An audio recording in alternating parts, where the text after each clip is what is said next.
안녕하세요. 이승은 아동심리상담TV의 이승은입니다.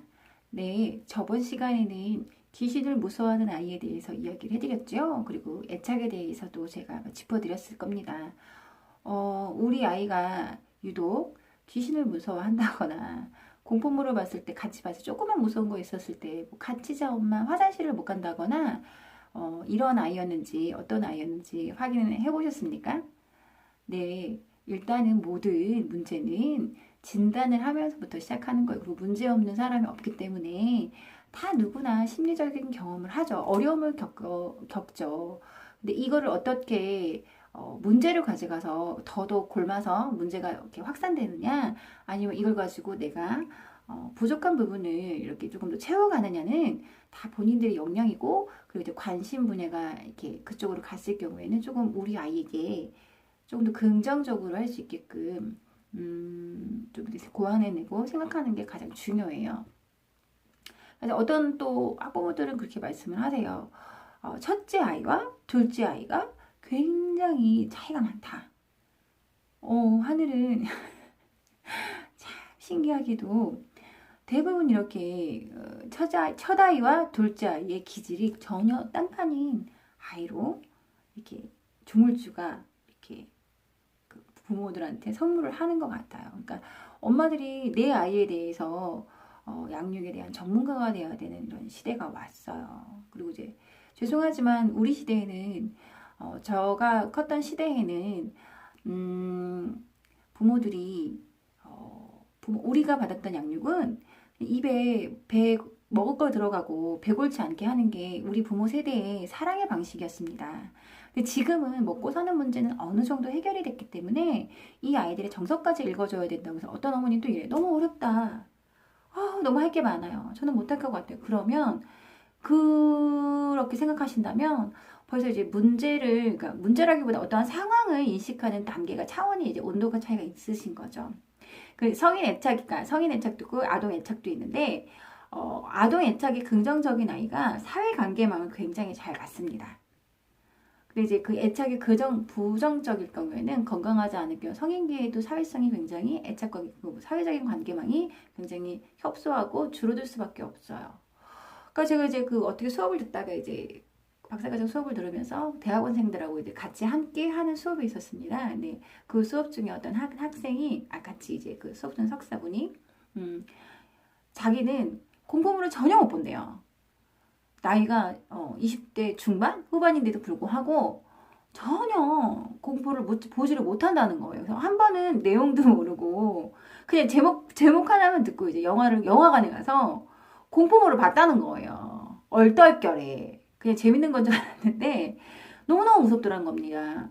근데 그 석사생도 부모의 애착이 긍정적이지 않게 성장했기 때문에 세상에 혼자 살거든요. 혼자 이제 자취를 하는데 너무너무 이 공포물이 너무 무서워서 한동안 이게 너무 무서우니까 그 샤워할 때도 눈을 안 감고 이렇게 그래서 눈을 막 비비고 이렇게 그 말에 너무 제가 빵 터졌거든요. 너무 무서워서 눈을 감고 머리를 감으면 뭔가 누가 이렇게 우리 옛날에 많이 들었지 않습니까? 뭐 뒤에서 손이 나온다 이렇게 해갖고 너무 무서워서 일주일 동안은 눈이 빨갛게 될 정도로 그렇게 샤워를 했다고 얘기를 해요. 자, 보세요. 이렇게 어린 시절에 그 성인과의 애착이 긍정적이지 않을 경우에는 이런 문제를 웃음이 나지만 또 그 부분께서는 굉장히 심각하게 말씀을 하셨거든요. 그 정도로 무섭다. 그렇기 때문에 이게 그 애착이 굉장히 중요하다는 걸 다시 한번 말씀을 드려요. 이 애착이 이제 긍정적이지 않을 때 나중에 성인기에는 불안까지 이렇게 남들보다 불안 강도가 굉장히 높거든요. 우리는 항상 세상을 살면서 이렇게 불안하고 초조하고 솔직히 확정된 건 없잖아요. 뭔가 확 되어 있는 거 아닌데 항상 불안함에 노출되어 있는 상황이 많거든요. 그러면 부모와의 애착이나 주 양육자의 애착이 누군가의 애착이 끈끈하지 않은 사람들이 이 불안 강도가 어떨까요? 남들보다 배가 되겠죠. 배가 되면 불안하면 어떨까요? 일을 잘 하지 못해요. 물론 저도 불안 강도가 높은 사람입니다. 숙제 같은 거 내가 이제 박사과정 했을 때 과제를 굉장히 많이 내주는데 이 과제를 미리미리 해놓지 않고 그 전날 뭐 며칠 2, 3일 전에 해놓으면 손이 떨려서 이걸 못하는 거예요. 오히려. 그래서 저는 저의 불안의 강도가 높은 사람이기 때문에 미리 2주 전, 3주 전에 조금씩 해놓고 마지막 내일이 만약에 발표 날짜고 내일이 과제 제출 날짜라면 미리미리 이제 해놔야지만 손이 떨리지 않고 볼 수가 있는 거예요. 이렇게 그 불안이 높은 아이는 이제 유아기를 겪고 부모가 이제 애착이 계속 이제 긍정적이지 않아요. 근데 이 아이가 이제 성장을 하면서 이제 초등학교 되고 이렇게 되면 어떻게 될까요? 불안이 높은 아이는 이게 조금 더 심리적으로 문제가 더 됐을 경우에는 틱장애로 나타나요. 틱장애. 이 틱장애를 물론 유아기 때도 나타나기도 해요. 근데 그때 잠깐 나타났다가 이것들이 다시 이제 내재되어 있다가 또다시 공포스럽거나 조금 이렇게 불안하거나 이런 상황이 왔을 때 틱이 나타나기 시작합니다. 이 틱은 또 죄송하지만 불안한 요소를 만드는 가정에서 불안한 요소를 만드는 건 뭘까요? 부부싸움이죠.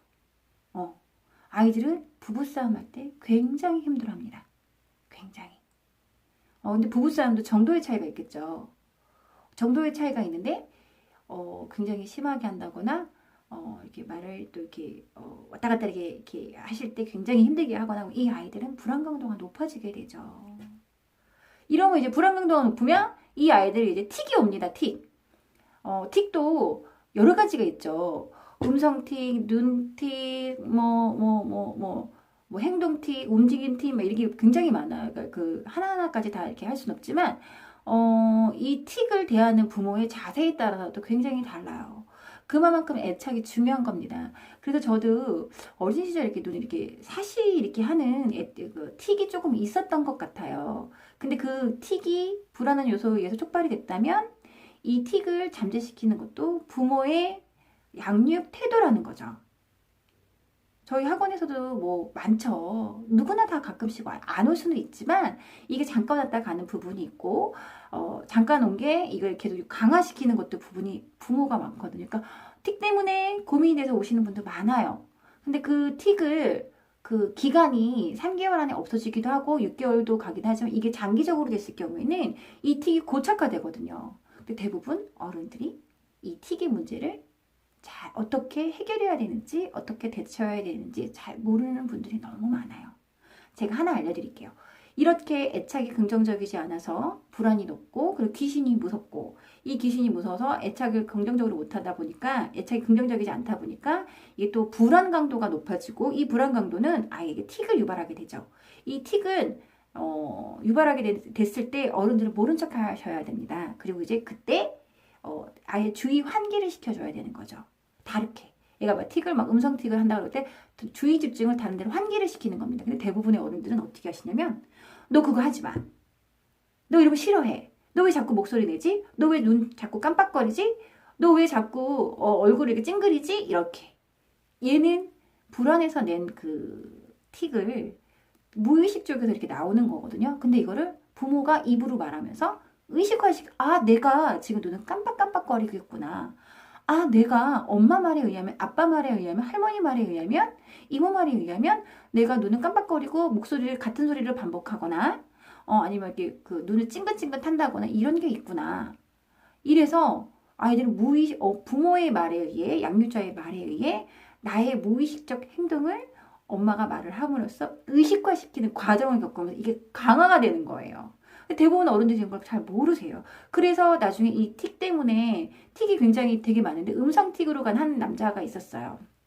저희 박사과정에서 어떤 분이 계속 그거 틱에 대해서 이렇게 했기 때문에 제가 더더욱 이렇게 많이 들었기 때문에 발표를 많이 하셨거든요. 그분 때문에 많이 알게 됐는데 나중엔 이 아이가 욕설까지 하게 되는 거죠. 그 어렸을 때 틱이 나타나는데 이게 또 강화 부모가 그렇게 만들었던 거거든요. 죄송해요. 자꾸 부모 욕 탓을 해서 부모님들도 몰랐기 때문에 그래요. 잘 몰랐기 때문에. 근데 나중엔 이 아이가 성인이 됐는데도 취직을 못하고 자꾸 욕설을 해대니까 자기도 모르는 사이 욕설을 해대니까 많이 맞기도 하고 많이 힘들기도 했다는 얘기를 하더라고요. 근데 그 사람이 나중엔 자살을 하는 자기도 못 견뎌 자살을 하는 그런 상황이 되는 거죠. 저는 부모 교육을 하는 관점에서 그 사람의 문제는 부모가 조금 더 그렇게 개입을 했을 때 적절한 개입을 못했다는 부분이 조금 안타까웁니다. 자, 이제 왜 우리 아이가 이제 틱이 나타나는지, 그리고 틱이 나타났을 때 부모의 행동들은 어떻게 해야 되는지, 그리고 이제 대처해야 되는지에 대해서는 다음 시간에 이야기를 하겠습니다. 일단 먼저 우리 아이 오늘 하셔야 될 부분은 먼저 좋아요, 그리고 구독 눌러주시고 우리 아이에게 조금 더 관심을 갖고 따뜻한 시선으로만 아이를 바라보는 것만으로도 우리 애착이 형성의 첫 번째 시작이라고 생각하시고, 이 영상을 보시는 분은 좋아요, 구독 눌러주시고 우리 아이를 따뜻한 시선으로 따뜻한 말투로 한번 누구누구야 사랑해 라고 하시는 시간이 되셨으면 좋겠습니다. 다음 시간에 뵙겠습니다.